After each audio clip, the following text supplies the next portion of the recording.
and this is the Democracy Now!, democracynow.org, The War and Peace Report. I'm Amy Goodman.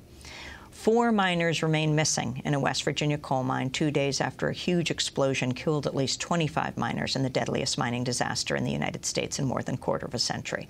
Prospects remain grim for the 4 missing miners as rescue efforts have been suspended due to underground conditions at the Upper Big Branch mine. Massey Energy, which owns and operates the mine, said rescuers were forced to pull back from the search area because methane gas and smoke made it too hazardous to continue searching. At a news conference Tuesday, West Virginia Governor Joe Manchin described the force of the blast that ripped through the mine Monday afternoon.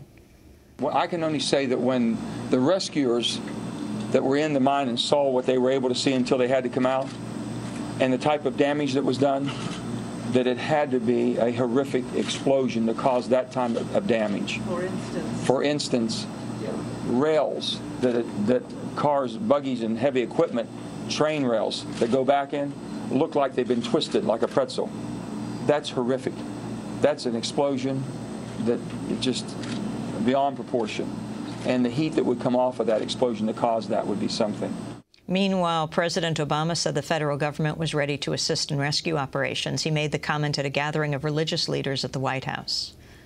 I spoke with Governor Manchin of West Virginia last night and told him that the federal government stands ready to offer whatever assistance is needed in this rescue effort. So I would ask that the faithful who've gathered here this morning pray for the safe return of the missing, the men and women who've put their lives on the line to save them, and the souls of those who've been lost in this tragic accident.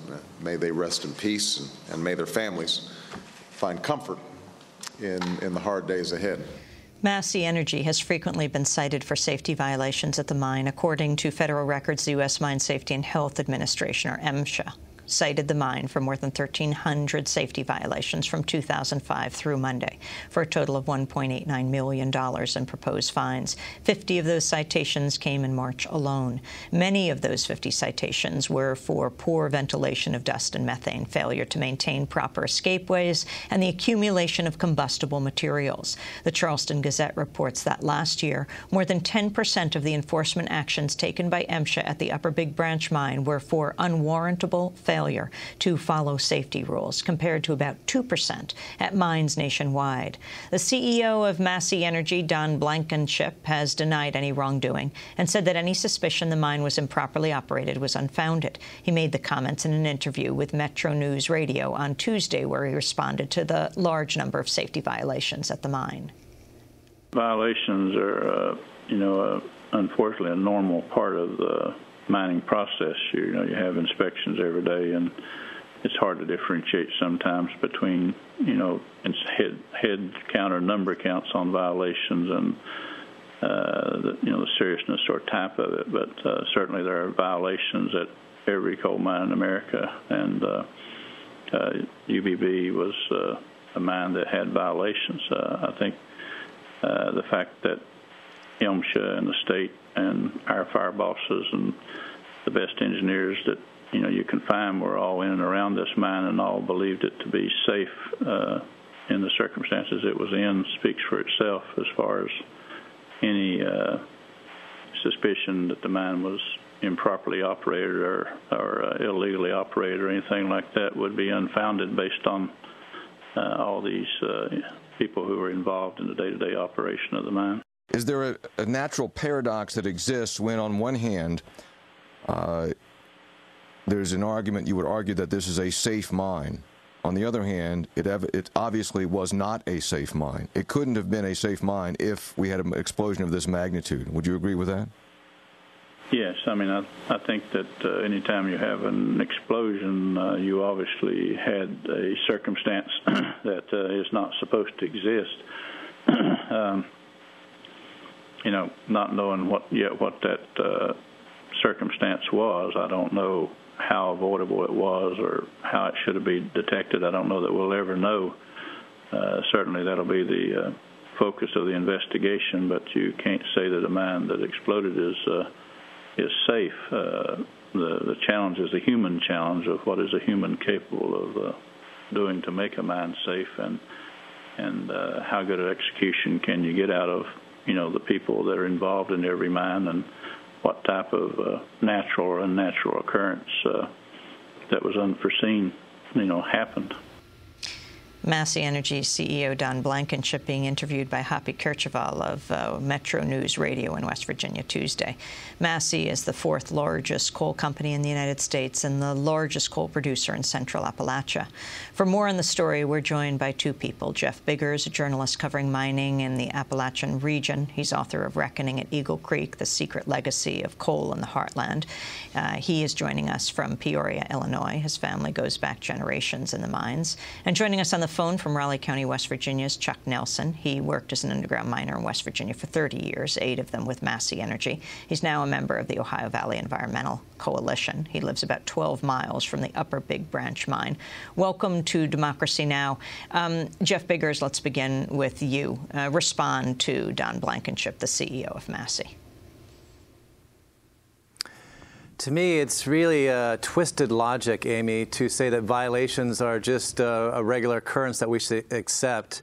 I think what Blankenship is recognizing is that the coal industry, especially companies like Massey, have operated in a continual state of violation and denial, that we've had a century of regulated manslaughter. Over 104,000 Americans and immigrants have died in our American mines, and for that to happen in 2010, unnecessarily, is just wrong. I want to go to Chuck Nelson right now, who has been an underground miner in West Virginia for 30 years, 8 of them with Massey Energy. Chuck, your response to, well, the CEO of the company you worked for years. Well, I listened to him say that some of these violations are not man-made, that they happen, and all mines have violations, which they do. But, from the experience that I work with Massey Energy is that, they broke laws every day to increase production. One of the major violations that happened was man-made, because what we would do would go up and we would destroy our ventilation system. That would be the first thing we do.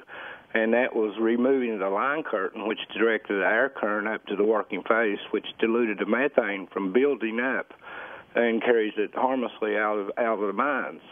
So when, you deliberately take down your ventilation system, this is man-made stuff. These are not just violations that just happen. And, there was many things that went on it was a violation to run 2 miners on sweep air where you only have one return. And the whole years I was with Low that, they continuously run 2 miners. And I was sent to several different Massey mines, and every one of these mines operated in the same way. Chuck Nelson, this is a non-union mine. What does that mean? Well, it means that, the worker, when he was told to do something, that, you cannot file a grievance, you have to more or less do what you say, what they tell you to do, or else they'll tell you, well, we have a man to replace you for the next day. You can just go home. You don't need this job anymore. Whereas at a union mines, you have a union representation. You have a union fire boss. At a non-union mines, a fire boss is regulated by the company person, a salary person.